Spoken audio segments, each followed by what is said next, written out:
Cartoons. लंबू और टिंगू दोनों के मूड हमेशा बदलत रहेला। कभी खेले कूदे के तो कभी कुछ तूफानी करे के। शाम के वक्त रहे, दोनों खाना खा के आंगन में बैठ के बात करत रहले।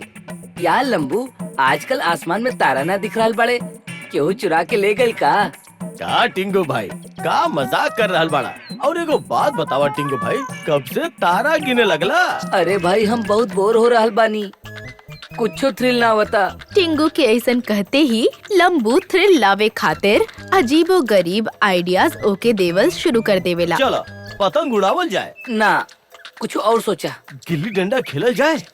अब रात में के भाग दौड़ करी? हाँ, ई तरह टिंगू लंबू के दिहल हर आइडिया के खारिज कर देलस। ये सब बोरिंग बा। हम तो भाई टिंगू अब थक गइल बानी, तू ही कुछ सोचा कि करे के का बा। टिंगू आसमान में थोड़ा देर देखलस, यहाँ उहाँ नजर दौड़ैलस और झट से बोल पड़ल। काहे ना हमनी समुंदर के सैर पे चली? टिंगू के ये आइडिया के सुन के लंबू तक खुशी से उछले लागल। वाह वाह, का बात कहला भाई टिंगू, ई तो हमार दिमाग में अइबे ना गइला। आवत भी कैसे लंबू भाई, आइडिया तो हमार बा ना। उठत ही दोनों सफर के तैयारी शुरू कर देले। लंबू ओकर शरीर के हिसाब से एगो बड़ा सा अलमारी में सामान रखत रहे, तो टिंगू एगो छोटा सा सूटकेस में आपन सामान ठूसत रहे। खाए के टोकरी, साइकिल, छोटा पंखा और का लिहल जा सकेला? अरे भैया लंबू, हम वैजा रहल न जाता नी, कुछ दिन सैर करके वापस लौट के चलाई। हाँ हाँ पता बा हमरा, पर छोटा मोटा चीज तो लगे ही वाला बा। पता ना कब कौन सा चीज काम आ जाए। ठीक बा, जैसन तोहर मर्जी। दोनों ही आपन सामान लेके एगो नाव खरीदे बंदरगाह जाएले, जहाँ पे बहुत सारा समुद्री जहाज लागल रहले। अरे राजकमल जी, हमने की एगो नाव चाहिए। का भाई लंबू टिंगू, अब का मछली पकड़े के काम शुरू करबा? अरे ना राजकमल जी, हम और लंबू तय कैले बानी कि समुंदर के सैर करल जाओ। ठीक बा, तो जौन जहाज तोरा पसंद आवे वो हमरा बतावा, हम तोहरा दे दे। दोनों एक अच्छा सा आलीशान जहाज पसंद कैले। राजकमल के पैसा देवेले और आपन सामान उ जहाज में रख के किनारे से निकल जाएले। साथ में लायल सामान अच्छा से सेट कैला के बाद लंबू और टिंगू आराम से बैठ के चाय पिए लागेले। देखा भाई लंबू, यही जा अपना चारों तरफ पानी ही पानी भरल बा और हम ओके देखत देखत चाय के मजा ले रहल बानी। सुकून और शांति बा यहाँ, लेकिन तू तो कुछ थ्रिलिंग कईल चाहत रहला ना? हाँ हाँ, वो भी हुई, तू बस देखत जा। और तू कैसे? टिंगू लंबू के धक्का दे देवेला, जैसे लंबू समुंदर में गिर जाएला। लंबू हड़बड़ा जाएला और तैरे लागेला। ये देख के टिंगू ओकरा पे बहुत हंसेला। ऐसे ई कैसन मजाक बा टिंगू भाई, हमरा पानी में गिरा देला। रुका, हम ऊपर आके तोहरा भी समुंदर में फेंक दे। लंबू के ऐसन हालत देख के टिंगू हंसत ही रहेला। ऐसे ही 2 दिन के सफर होके ही वाला रहे।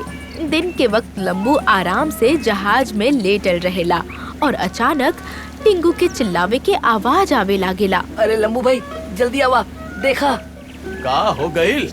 काहे इतना चिल्ला रहल बाड़ा? आवा तो जरा, ये देखा, हम का ढूंढ ले बानी। अब का मिल गईल तोहरा?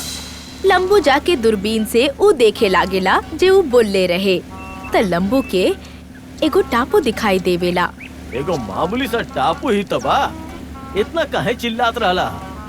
अरे लंबू भाई, हमनी सैर करत करत पता ना कौन दिशा में चलैनी और हमनी दोनों एक नया टापू ढूंढ ले बानी। तो फिर अब करे के का बा? अरे हम कहानी में पढ़ ले बानी, ऐसन टापू पे खजाना वजाना मिलेला। चला हमने जाके देखल जाओ। दोनों टापू के तरफ बढ़ेले और धीरे धीरे किनारा पे पहुँच जाएले। उनका दिखेला कि टापू पे एगो घना जंगल बा। हमने के टापू पे ना जाए के चाहे टिंगू, पता ना वहाँ कुछ भी हो सकेला।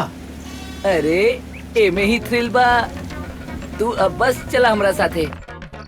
केहू बा? ऐजा तो केहू दिखाई नहीं दे रहल। अरे भाई लंबू, यही जा इतना दूर भला के रहे आई? हाँ चलो फिर अब बस करा, लौट चलल जाए। हमने के अपन घरे भी तो जाए के बा। चल जावल जाई, पहले एक बार खजाना मिलेला कि ना वो तो देख लिया जाओ। तभी उनका पे अचानक से आदिवासी लोग के हमला हो जाला। वो लोग उनका के कैद कर लेवेले। अरे भाई ये लोग क्या बाड़े? अरे छोड़ा हमनी के, छोड़ दा। अरे हमके काहे पिंजरे में डाला तारा? हमका के ले बानी उस तरह दिस तरह हुस्ता हुस्तू नू नू। अरे तू कहल का चाहताड़ा भाई? अरे हमनी के कहाँ ले जाता रहा? आदिवासी लोग लंबू और टिंगू के पकड़ के उनकर कबीला के तरफ ले जाएले और कबीला में पहुँचते ही उनका पेड़ से बांध दिहल जाएला। वहाँ के माहौल से लागेला कि आदिवासी के कोनो उत्सव चलत रहे, काहे कि सब आदिवासी नाचत रहले। ये सब देख के लंबू परेशान हो जाएला और कहेला, कहवा पे आके फंस गए नी टिंगू भाई। इनकर तो भाषा भी समझ में नहीं खे आवत। अच्छा खासा सफर चलत रहल, पर पता ना बीच में ये सब का हो गए। और तभी उस सब के मुखिया वहाँ आ जाएले और सब लोग शांत हो जाएले। मुखिया लंबू और टिंगू की ओर इशारा करके बोलेले, हुलाला झिंगा लाला, हुखुसा, हुला, हुलुलुलु, हाउ हो हुलु, जुलुलुलु हुलु। मुखिया कहत जाएले और उनकर कहला के साथ साथ लोग लंबू और टिंगू के गला में फूल के हार डालेले। टिंगू भाई ये का हो रहल बा हमनी के साथे? शायद इनकर कोनो उत्सव चल रहल बा, उहे में जेमे हम दोनों के बलि दिहल जाई। ई सुनत ही लंबू बौखला जाएला और चिल्लावे लागेला, तोहरा ही थ्रिल चाहत रहे ना, अब मरा। अरे हमार बात सुना लंबू। का सुने के बा? तोहार वजह से ही फसल बानी, अब तू ही बाहर निकाला। टिंगू थोड़ा देर सोचेला और अपन जेब में रखल कुछ सिक्का और कुछ फ्रूट्स वो आदिवासी के सामने रखेला। फल और सिक्का के देख के आदिवासी टिंगू के रस्सी खोल देवेले और छूटते ही टिंगू इशारा में आदिवासी से कुछ कहेला। ऐसन फल हमने लगे बहुत बा, सिक्का भी बहुत बा। उ लोग के हमनी के भाषा नहीं के समझ में आवा टिंगू। लेकिन इशारा तो समझ में आवेला ना। टिंगू इशारा में मुखिया के समझाएला कि ओकरा पास जहाज में बहुत सारा सिक्का और फल बा, अगर ऊ चाही तो उनका जहाज तक ले जाए के होगी। ई लोग ना मनिया टिंगू भाई, आज हमनी के मौत पक्का बा। तभी मुखिया दो लोग से कुछ कहेले और कुछ लोग लंबू के रस्सी खोल देवेले। रिम्बा इपा इटी आ इसी बूसा काटा कुटी चुपा काटी कुटी उला। एकरा बाद दो तलवारधारी लोग लंबू और टिंगू के गर्दन पे तलवार रख के जहाज के तरफ आएले। अब का होके वाला बा टिंगू? तू बस चुपचाप चलत रहा और बस तू हमरा इशारा की तरफ ध्यान दा। जहाज पे पहुँचते ही टिंगू एगो फल के टोकरी आदिवासी के तरफ फेंकेला। आदिवासी खुश होके फल के उठावे लागेले। तभी टिंगू लंबू के इशारा करेला और लंबू एक मुक्का में ही दोनों के मार गिरावेला। एकरे फायदा उठा के टिंगू जहाज के इंजन के शुरू कर देला। चला जल्दी लंबू, भागा।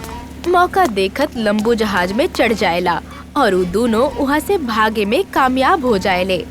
का है टिंगू, मिल गई थ्रिल? अरे कैसन थ्रिल, जान बचल तो लाखों पौनी। टिंगू के आवाज सुन के लंबू जोर जोर से हंसे लागेला और वो दोनों घर के तरफ तेजी से बढ़े लागेले।